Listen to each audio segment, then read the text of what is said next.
Ahojte, vítam vás pri ďalšej časti nášho Educastu z IKT. Dnes si povieme niečo o tom, ako vznikol internet. Tak sa pohodlne posaďte, nastrafte uši a poďme sa spolu pozrieť na to, ako sa z niekoľkých prepojených počítačov stal najväčší komunikačný systém na svete.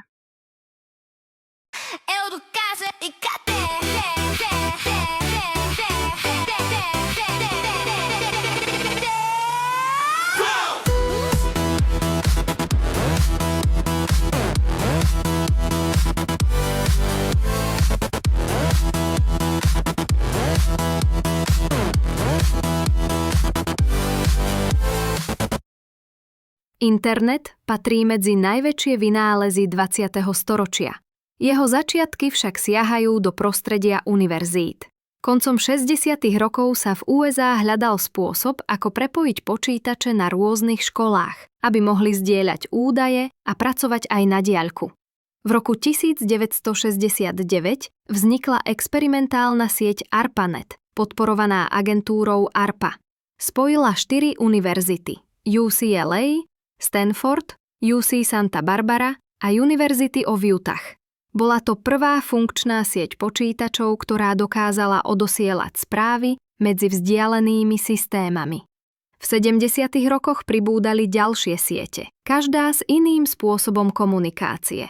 Vedci preto vytvorili jednotný jazyk, protokol TCP/IP, ktorý sa od roku 1983 stal základom internetu.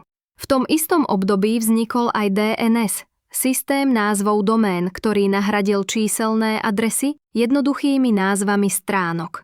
Počas 80. rokov sa internet rozšíril do výskumných a akademických inštitúcií po celom svete, no verejnosť o ňom takmer nevedela.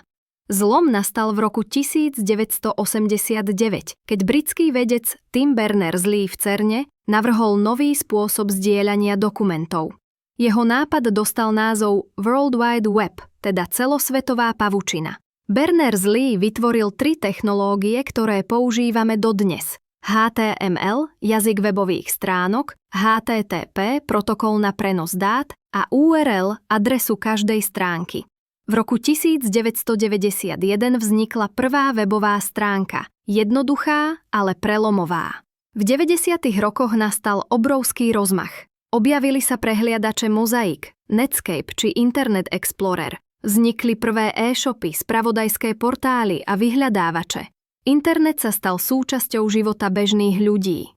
Po roku 2004 prišla éra Webu 2.0, obdobie, keď používatelia už nie sú len čitatelia, ale aj tvorcovia obsahu. Vznikli sociálne siete, blogy, videoplatformy, streamovacie služby a cloudové úložiská.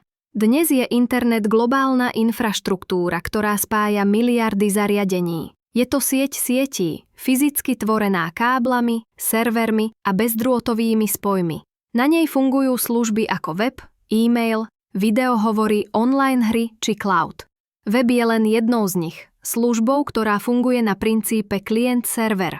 Tvoj prehliadač pošle požiadavku, server odpovie a stránka sa zobrazí na obrazovke. Internet teda predstavuje základnú sieťovú infraštruktúru a web je služba, ktorá na nej beží.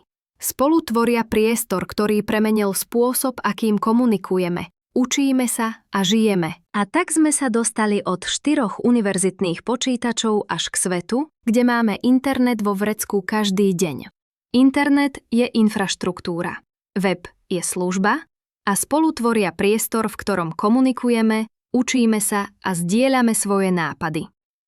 Možno to berieme ako samozrejmosť, ale za každým kliknutím je celá sieť technológií, ktorá spája ľudí na všetkých kontinentoch. Tak čo, vedeli ste, že internet v začiatkoch slúžil len študentom a vedcom? Ak nie, dnes už áno. Ďakujem, že ste počúvali Educast z IKT a počujeme sa opäť na budúce.